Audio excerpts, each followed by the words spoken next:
warahmatullahi wabarakatuh. Alhamdulillahirabbil alamin wassalatu wassalamu ala asyrafil anbiya'i wal mursalin wa ala alihi rasulillahi ajma'in. Bersyukur kepada Allah dengan mengucapkan alhamdulillahirabbil alamin dan bersalawat kepada baginda Rasulullah sallallahu alaihi wasallam dengan melafazkan Allahumma shalli ala sayyidina Muhammad wa ala ali sayyidina Muhammad. Baiklah, untuk tidak memperpanjang mukadimah, di sini kami akan menjelaskan materi tentang kisah-kisah Nabi dalam Al-Qur'an. Baik.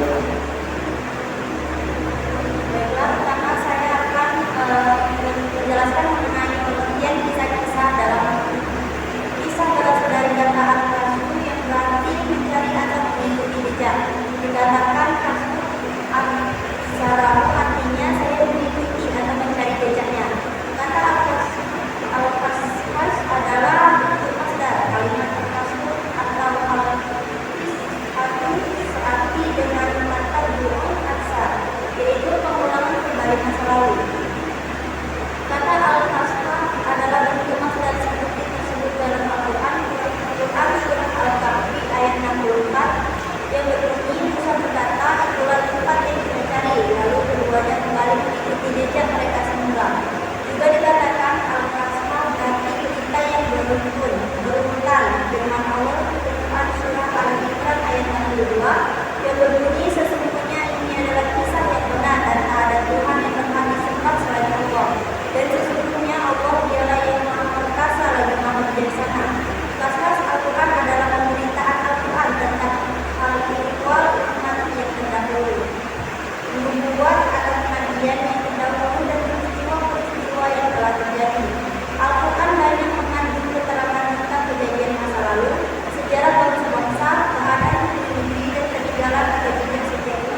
denganmu tentang orang-orang zalim. Sesungguhnya mereka itu akan ditenggelamkan. Mulailah membuat bentara itu. Setiap kali para pemuka kaumnya berjalan melewatinya, mereka mengejeknya. Dia berkata, jika kamu mengejek kami, sesungguhnya kami pun akan mengejekmu sebagaimana kamu mengejek kami. Maka kelak kamu akan mengetahui siapa di antara kita yang akan ditimpa azab yang menghinakan dan siapa pula yang akan ditimpa azab yang kekal. Dalam buku Bantara sebelum lagi kisah menakutkan tentang materi bencana banjir di zaman kuno yang disusun oleh Dr. Irfan Kinkel disebut bahwa perahu itu mempunyai 3 lantai. Lantai dasar untuk binatang buas yang merayap, lalu mempunyai pintu yang terletak di tengah dan mempunyai daun pintu yang mengunci rapat dari atas. Di setiap ruang kayu, baik dari dalam maupun luar, dilumuri dengan tir yang berfungsi menahan air agar tidak bisa masuk ke dalam kapal.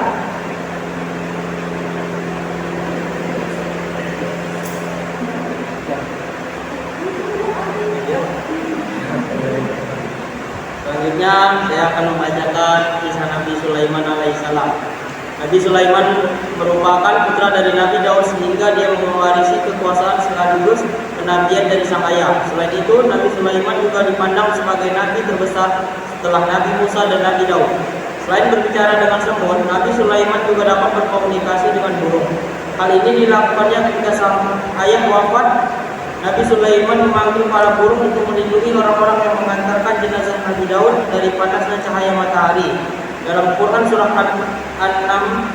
An-Naml ayat 16, Allah SWT berfirman yang artinya, dan Sulaiman telah mewarisi Daud, dan dia Sulaiman berkata, wahai manusia, kami telah diajari bahasa burung dan kami diberi segala sesuatu. Sungguh semua ini benar-benar karunia yang nyata. Mukjizat lainnya yang dimiliki Nabi Sulaiman ialah mampu menundukkan jin sehingga mereka bekerja di bawah pemerintahnya dan menjadi bala tentara. Selain itu, para jin juga bekerja membantu Nabi Sulaiman membangun gedung-gedung tinggi serta pekerjaan berat lainnya. Dalam surah As-Saba ayat 13 dijelaskan terkait para jin yang membantu Nabi Sulaiman alaihissalam. Yang artinya mereka para jin itu bekerja untuk Sulaiman sesuai dengan apa yang dikehendakinya. Di antaranya membuat gedung-gedung yang tinggi, patung-patung, piring-piring yang besarnya seperti kolam dan periuk-periuk yang tetap berada di atas tungku. Bekerjalah wahai keluarga Daud untuk bersyukur kepada Allah, dan sedikit sekali dari hamba-hambaku yang bersyukur. Tak sampai di situ, Nabi Sulaiman alaihissalam bahkan mampu memerintah angin agar tunduk dan menaikinya bersama bala tentaranya. Hal ini dijelaskan dalam surah As-Sad, surah Sad ayat 36, yang artinya kemudian kami tundukkan kepadanya angin yang berhembus dengan baik menurun kemana saja yang dikehendakinya. Baik, cukup sekian dari apa yang bisa kami sampaikan. Kurang lebih kami mohon maaf yang sebesar-besarnya. Kami tutup dengan wabillahi taufiq wal hidayah. Wassalamualaikum warahmatullahi wabarakatuh. Waalaikumsalam.